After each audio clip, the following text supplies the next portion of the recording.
skills, abilities, attitudes, aptitudes, and values in the educational community. And I highlighted the final two lines. What is the objective? To do all of this, enabling the development of competencies for and in life. So when we talk about competencies, plural, we're talking about all of those things, all of those abilities that you possess, all of the things that you can do with the knowledge you have.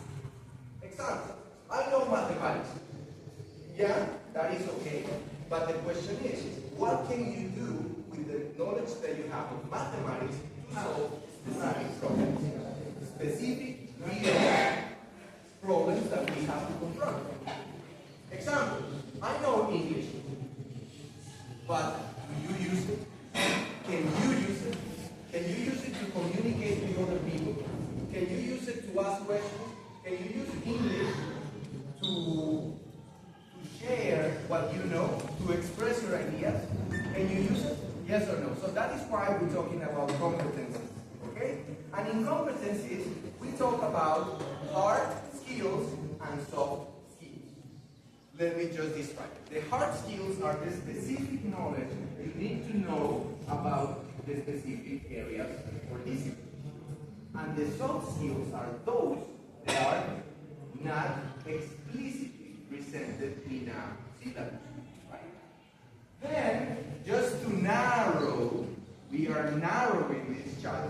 We're going to read, this is the specific objective of educational entrepreneurship. Okay? Education in entrepreneurship axis. This is the specific objective. To implement spaces and scenarios in the educational institution, this is a space, this is a scenario in the institution. For the construction of knowledge, develop skills, abilities, attitudes, and values necessary to generate action aimed at personal improvement. We're talking about your future. We're talking about you taking control of your future from your academic endeavor. That path that you are right now starting, because you are at the gate, but going out, leaving the school, leaving this realm, which is high school, to confront new challenges. You're going to be entering new buildings. You're going to be entering new institutions. And that is why we talk about action. Personal improvement, the transformation of society, and the environment. Why is so important the transformation of society? And why you play a main role in this transformation? Because you are the professionals of the future. You are the ones who are going to be dealing with and trying to solve and hopefully solving the problems that we are confronting today. So you have the intelligence, you have the energy, you have the ambition, you have the skills, and you have the knowledge to do it. And certainly we at school are hoping that you can help us with all of that. And at the university. Then, as I mentioned before, I have been a professor at Universidad Autónoma Manizales for 16 years, and over there, the discussions that we have are mainly academic, but of course centered in the problematics that we have in 15 different areas. At the university, we have 15 different groups of investigation. I make part of one group that is called CITER, Centro de Investigación Terminológica. I make part of that.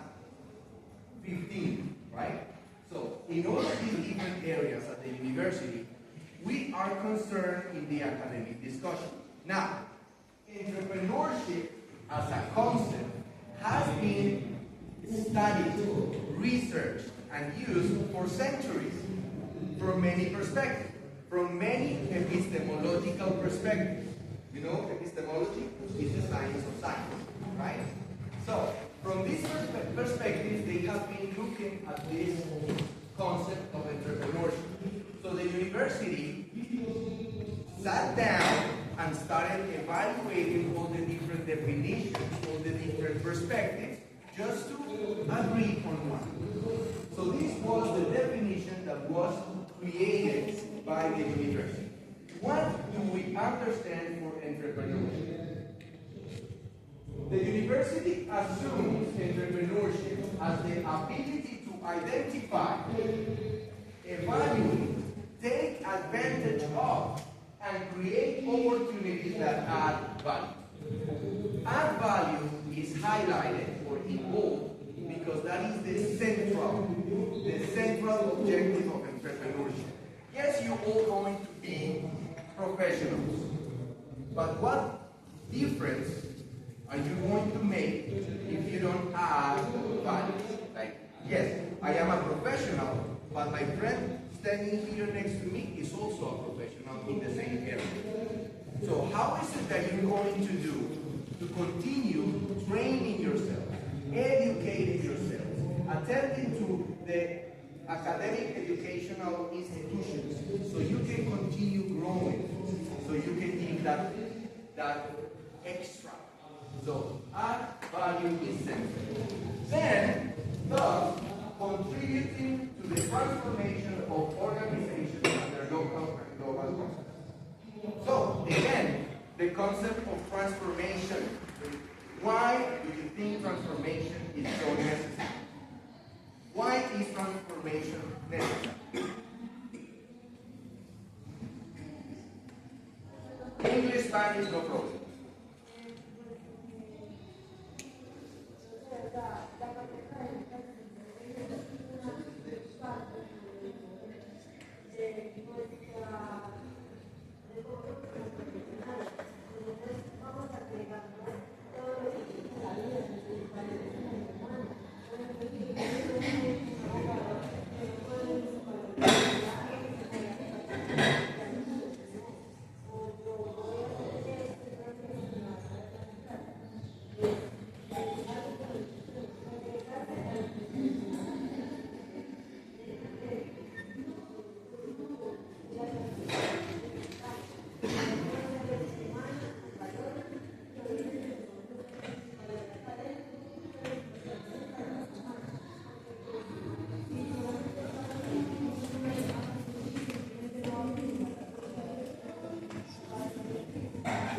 I agree with you 100%. So the transformation is necessary because it's evident that in society, in the planet, we have many problems.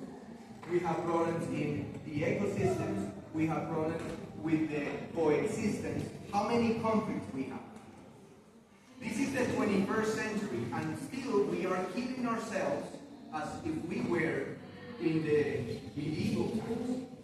Look what is happening in Gaza, right? Israel, Palestine, that conflict over there. Right now in Russia, Ukraine, they're also killing innocent people, civilians, right? So of course, from the social perspective, that is a major problem. Now, about the environment. What about climate change? What about global warming? And many other problems. So the transformation is necessary. So who is going to transform that reality? You. It is your responsibility. And this is how this is how we're going to do it. We're going to take control of our future. Because Albita, Carito, and the teacher, Mr.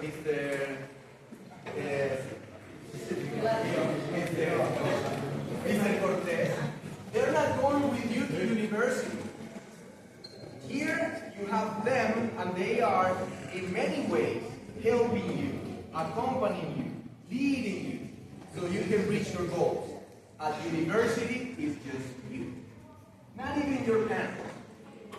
Your parents are not going to be asking, are you going to the classes? Are you taking notes? Are you studying? Now you are on your own. So that's why you need to take control of your future. Okay? Over here, as I was telling you, entrepreneurship is a social phenomenon. And a social phenomenon is going to continue transforming, evolving, adapting, right? Remember, we essentially divide science between two big fields. We have social studies and we have the exact science.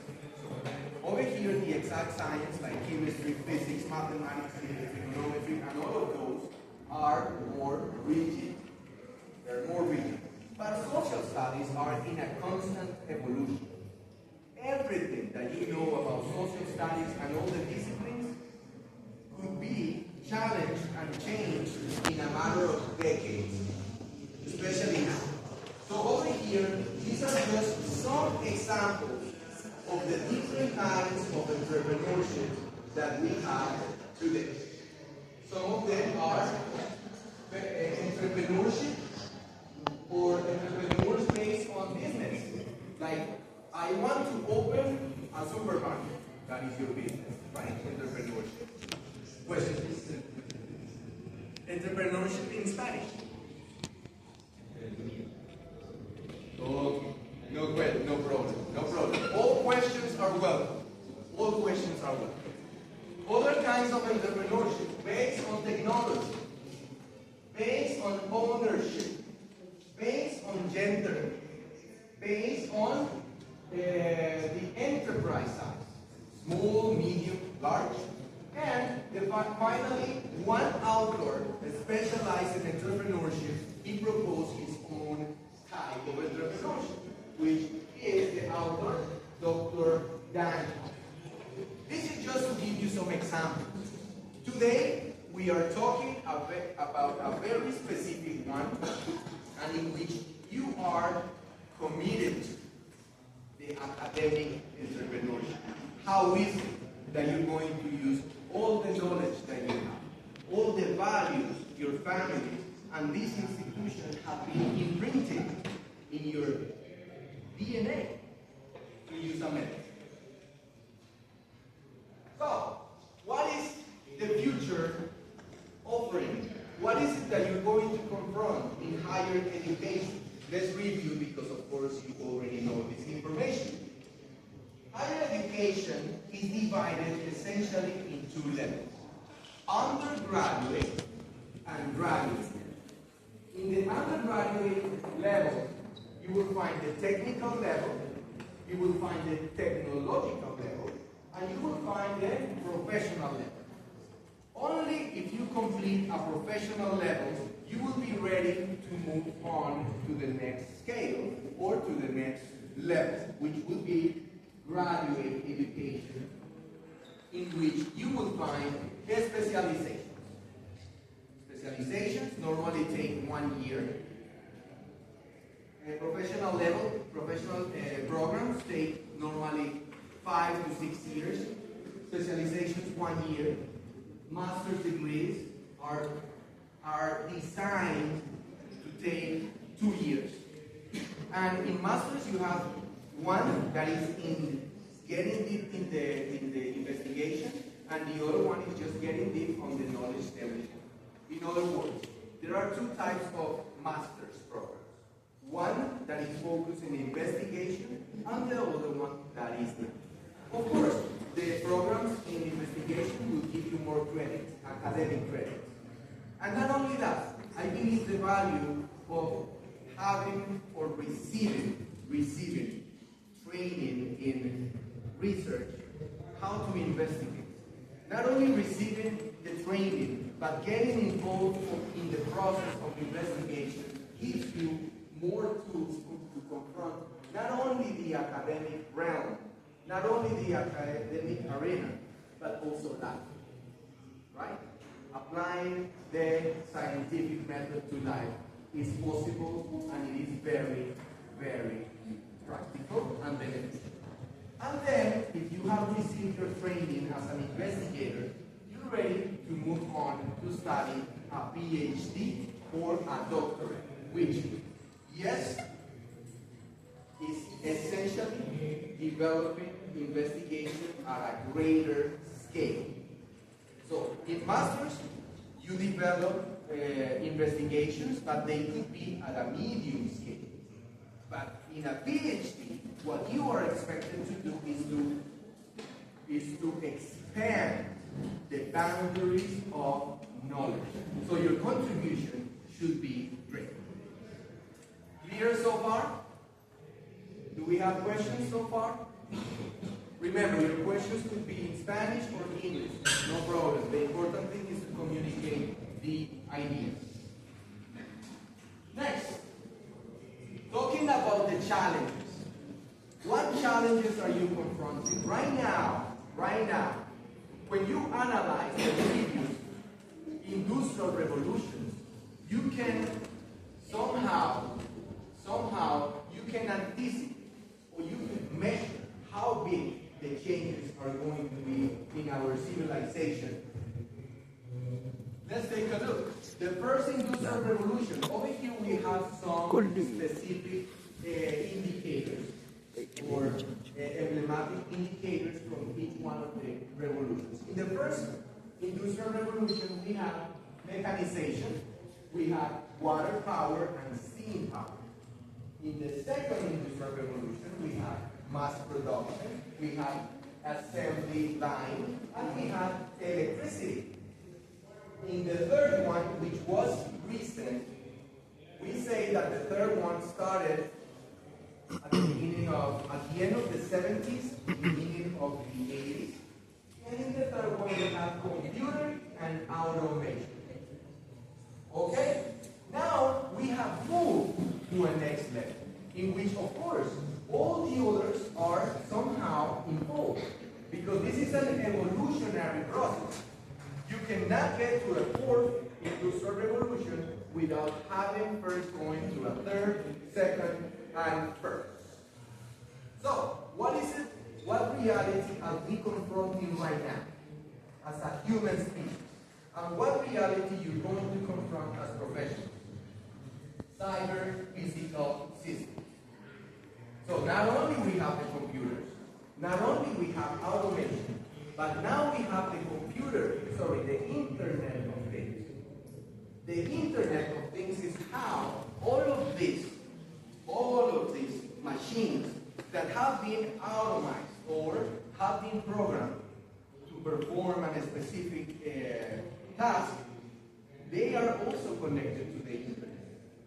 And of course, not just connected, they are interacting with the Internet, receiving information, sending information back, receiving instructions, updating their, let's say, operational systems, and many other things. Because of course, I'm not an expert in technology, but definitely this is what is happening. Many people feel frightened about the challenges that we are confronting nowadays, especially from a labor perspective. Why? Because people need to eat. So what profession am I going to perform if right now all of the professions are in question? We don't know. The experts say in a matter of 10 years, 6 out of 10 professions are just going to disappear. And these are professions. Now tell me about the other very simple but very valuable works. Let me give you one example. When you go to Santa Agueda, you know you have to stop in a toll and you have to pay money, right?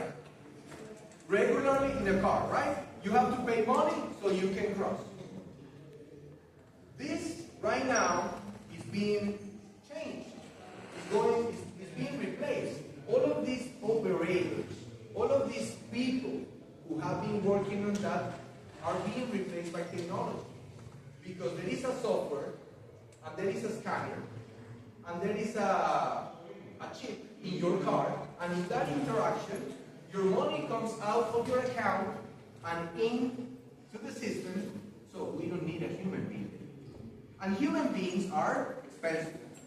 We have to pay the professional or the technician in this case. We have to pay, and also we represent money. So, for the people in business, we, human beings, are an unnecessary expense. So, The second they can replace us, trust me, they will. So, that is why many people is in panic. Oh my God, what are we going to do? We're going to be replaced by machines. Okay? Are you up to the challenge? Are you planning to fight this reality, or are you just going to give up? I know you are. I know you are up to the challenge. Question?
But trust me, it's happening at a professional level.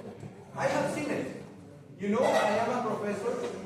So at the university, you know, Universidad Autónoma de Manizales, we have the School of Engineering, right? Yeah, you know this, right? The School of Engineering, and we have systems engineering. So, Universidad Autónoma de Manizales is very strong in engineering. And over there, engineering is connected to education. So we have different platforms for teaching.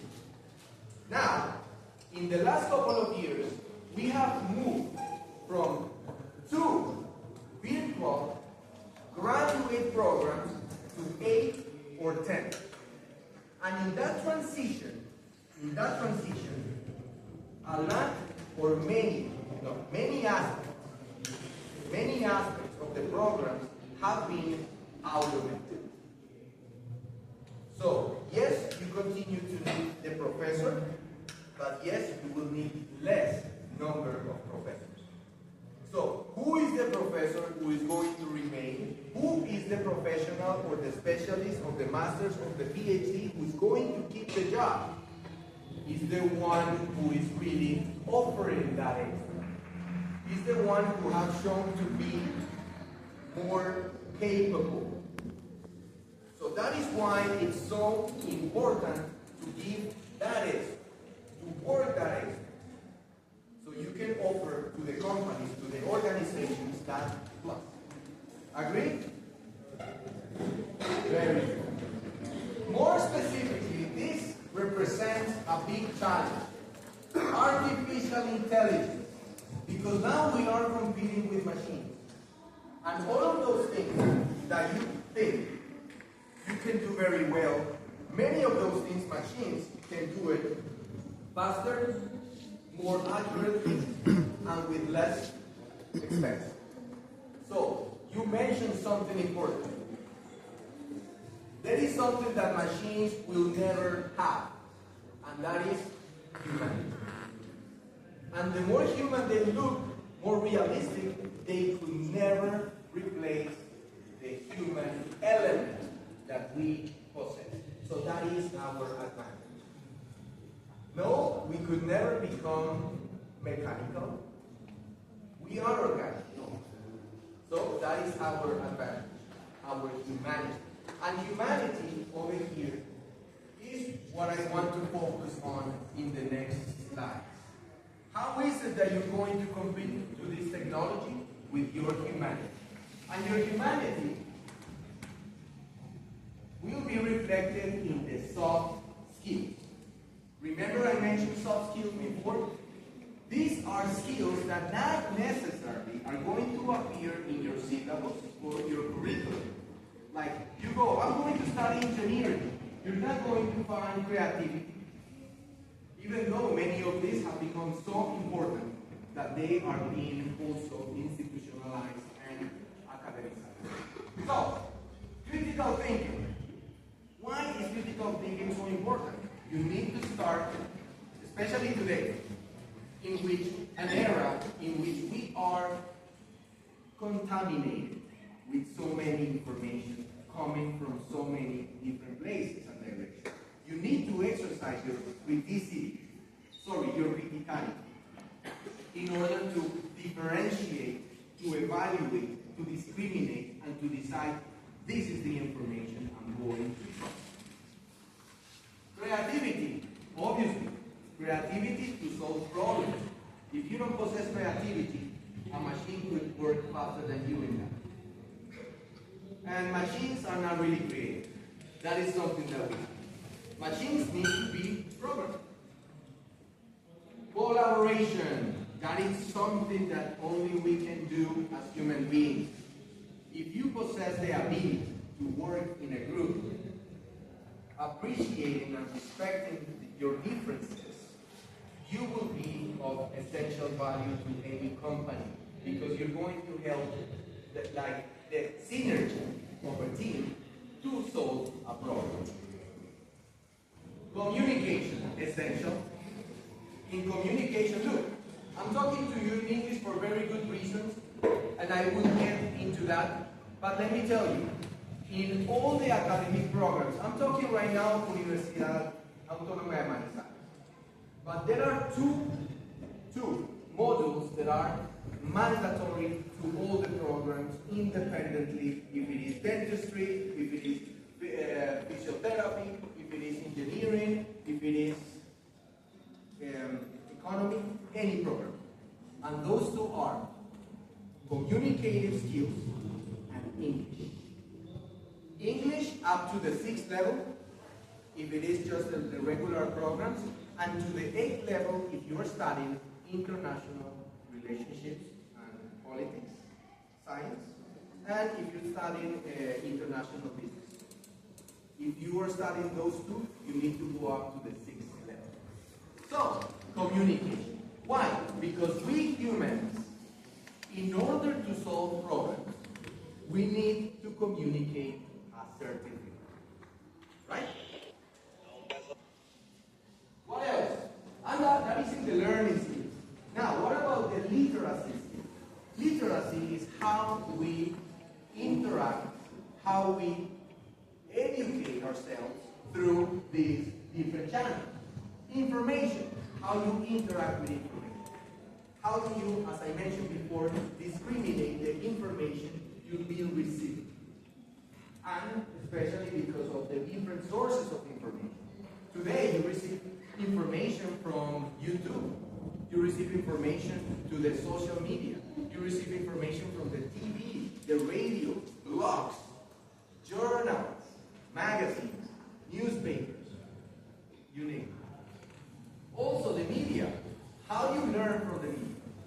And technology, how you interact with technology. And how you learn to use technology to, let's say, expand your possibilities as a professional. Right? Because a professional of today needs to have knowledge of how to use all the technology to help you solve the problem. Finally, life skills.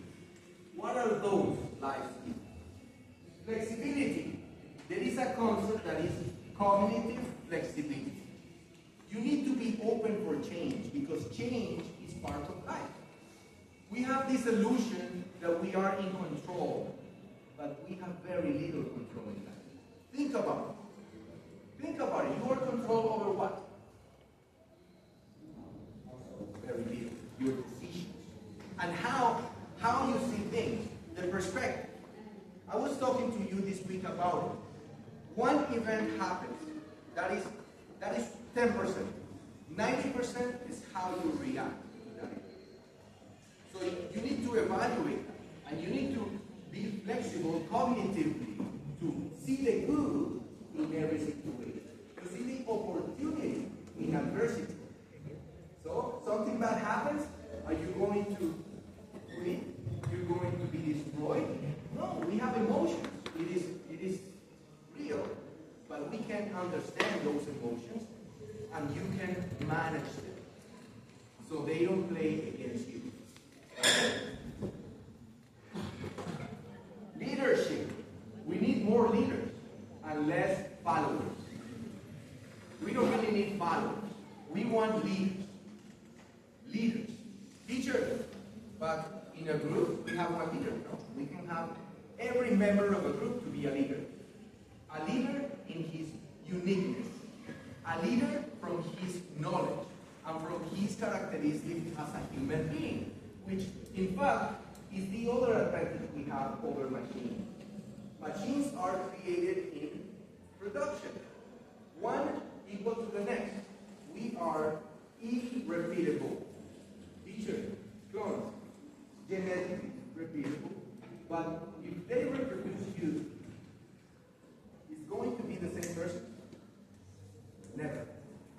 You are unique. And that uniqueness is what is giving that extra value. Productivity. Yes, productivity is necessary. And this has to do on how efficient you are managing your time and the resources that are available to you.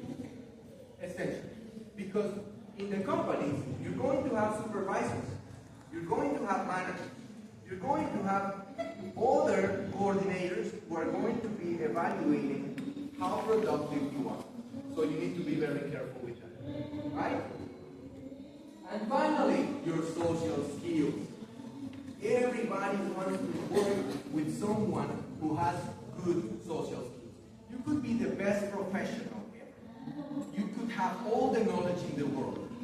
But if you arrive to a company and you start becoming a problem, a social problem in the community, you're going to be let go. Guaranteed. So, social skills. Any questions or comments?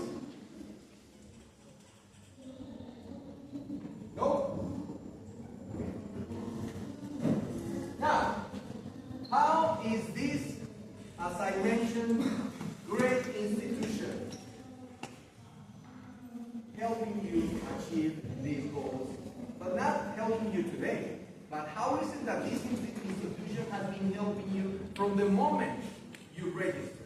From the moment you enter Julio Zubaga, Camilo Torres, from that moment until the day of today. Because this is implicit. This is soft abilities and this is values. But it's there. Implicit, but it's there. So, with the justice central to this institution, how to be fair, how to be justice, I believe that criticality is connected to this concept.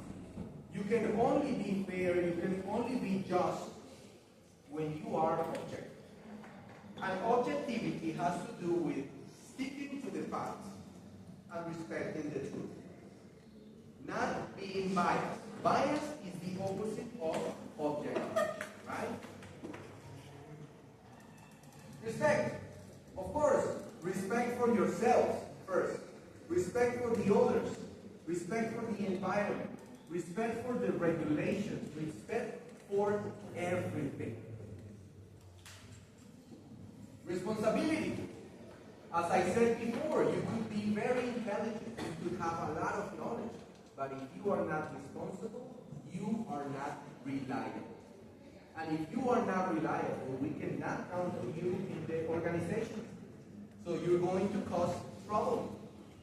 So work in your responsibility.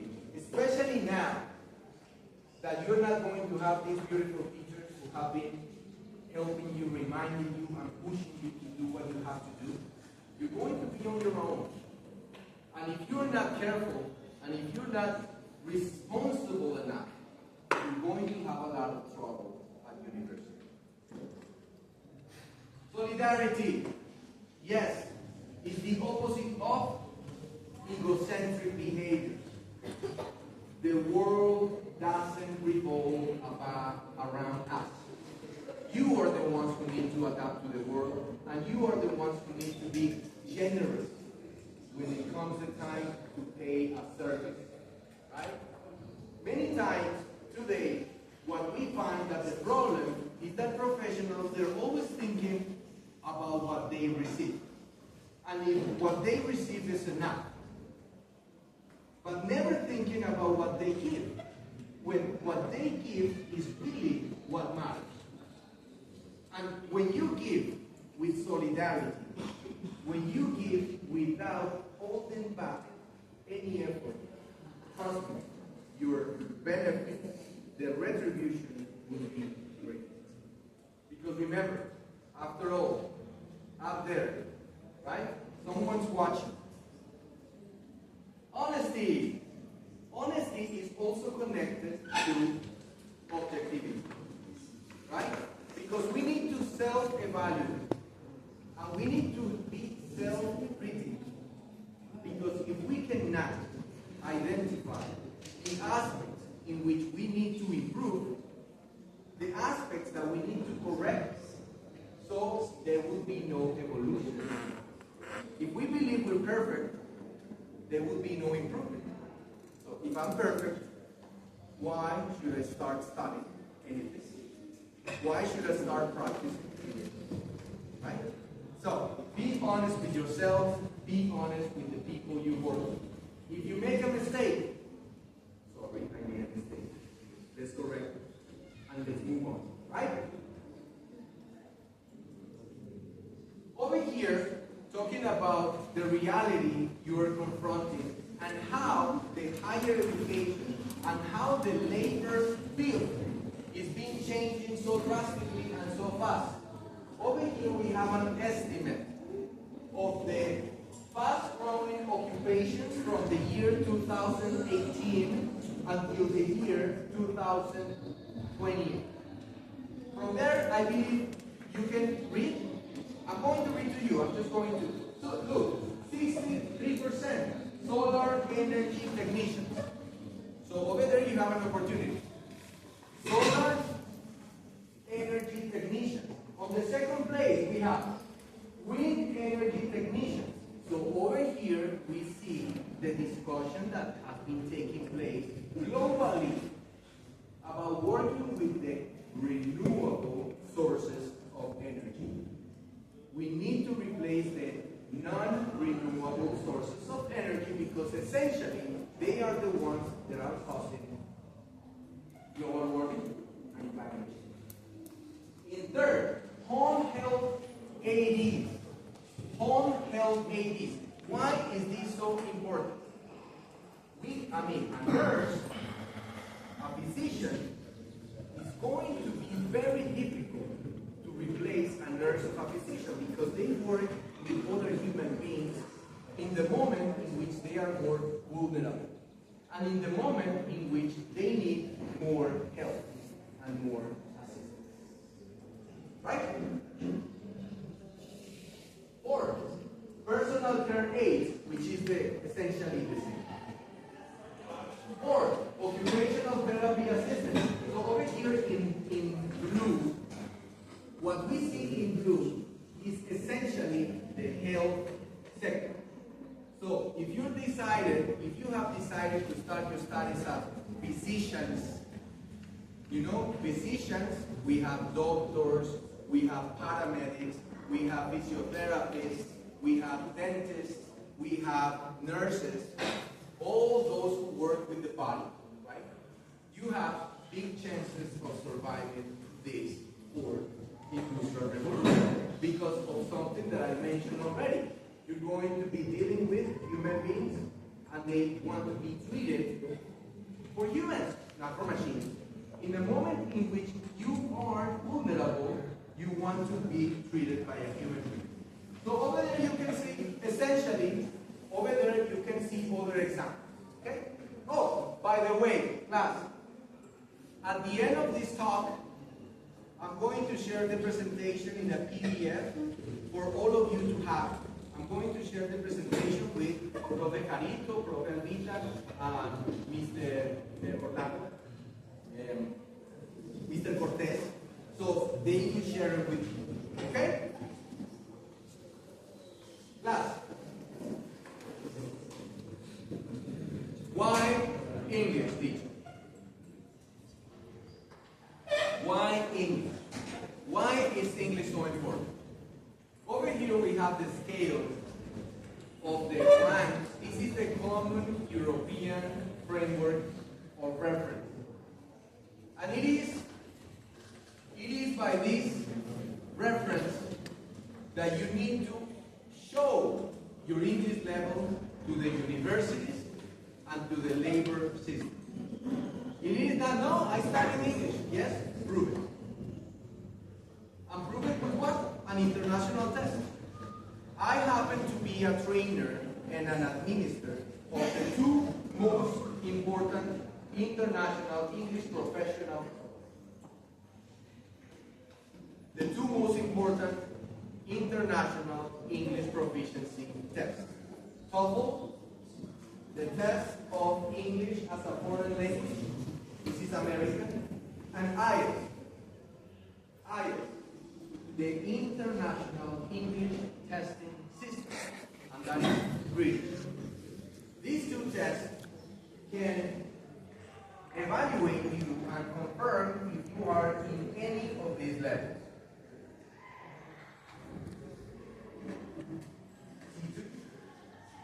You can judge for yourself. Am I a proficient user? A proficient user is someone who can not only communicate in social and everyday situations, but can communicate in an academic context. So, since I have been working 16 years in higher education, teaching English, therefore, chicos, perdón, profe, ¿quién es este? Me deben de dar a ya. So, look, education in middle school and high school is aiming, so you right now should be B1. You should be B1. Independent user. Let me ask you, in this conference, in this talk, in this chat, have you understood what I said? Have you been receiving my message? Okay. In general, you evaluate yourself. If you have been receiving my message and understanding my ideas, this information in English, it means you are independent users of English. Why? Because you're using your listening comprehension to receive a message without the help of an interpreter and without the help of technology. That makes you an independent user of the language. Reason why English is so important. Look, you want to be professionals for the world, or you want to be professionals for the cities? For the world. So you want to be able to be an engineer working in a team where you have a Japanese person, a Chinese person, a Hindu person, you have a French person, you have a Portuguese person. You see? 30 people with different languages. What's going to be the language of communication? English. That is the reason. That is the reason. It is for practical reasons. English is the language of investigation. English is the language of technology. English is the language of trade, business. English is the language for social interaction. English is the language for entertainment. Check it out. I mean, go and look. If you're going to launch an international long play or records, you want it to be in English because you want to reach all the different audiences, right, in the world. Now, please take a look at this. Stephen McGee is an electricity engineer or electric engineer, right? And he has been working, his work is focused on the effects of radiation in the skin of human beings. So he's a researcher. But take a look at this. This is his perspective on what research is. Research is synonym to investigation. Search, research. Search, research. Investigate. Research is turning the unknown into reality. So think about the impact of investigation in history of humankind. There was a time in which the population, the global population, thought that the planet was flat. Imagine. There was a time when antibiotics didn't exist. So any infection would probably cure. Today you have an infection, you take antibiotics, you're safe. All of this just to mention just two examples of how research has helped us evolve in this civilization. But for sure, as I mentioned many times before, we have many problems to continue solving through research. Why I decided to talk about research in this is the final slide of this presentation. It's because I want to encourage you to be ambitious, to picture yourselves becoming PhDs in your areas of expertise. Very soon we're going to say goodbye to all of you and you're going to be on your own path. The idea is that you take control of that path and you start planning short, mid, and long term. Becoming a researcher is a long process, but you can start at undergraduate level. If you become interested in investigation. And why investigation is so important? Because it is only in investigation that you're going to help directly to solve these problems that we have. Otherwise, you're going to be giving your contribution, but not in a major way. Plus, researchers, because machines, they cannot research. Machines can accumulate information. Yeah, that is important. But machines cannot have the sensitivity to evaluate a problem and decide what could be the best methodology to study that problem.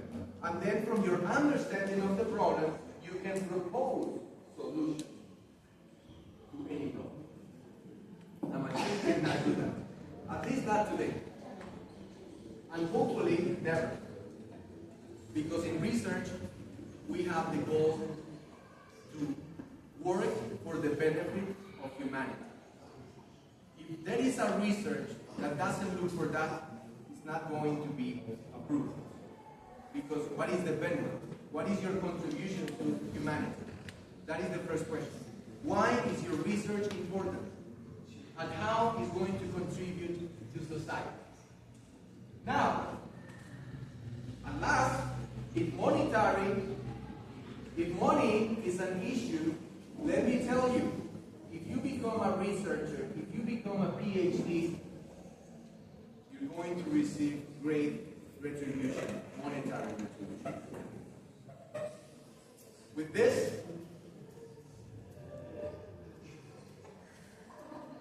I thank you for your attention, for your participation.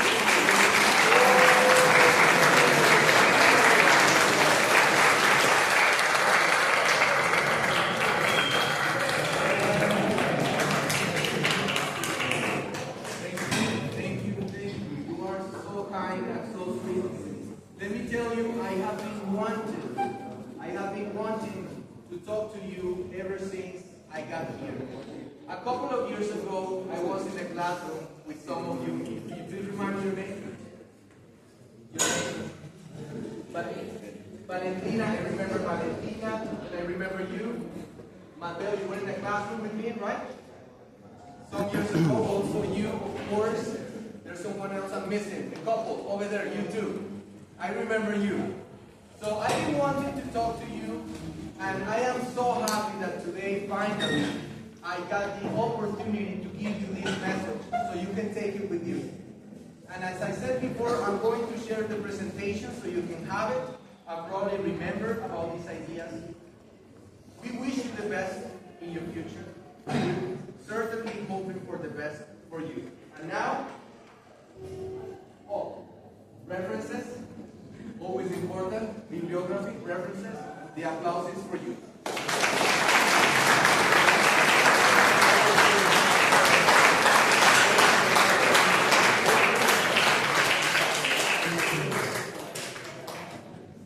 ¿Saben?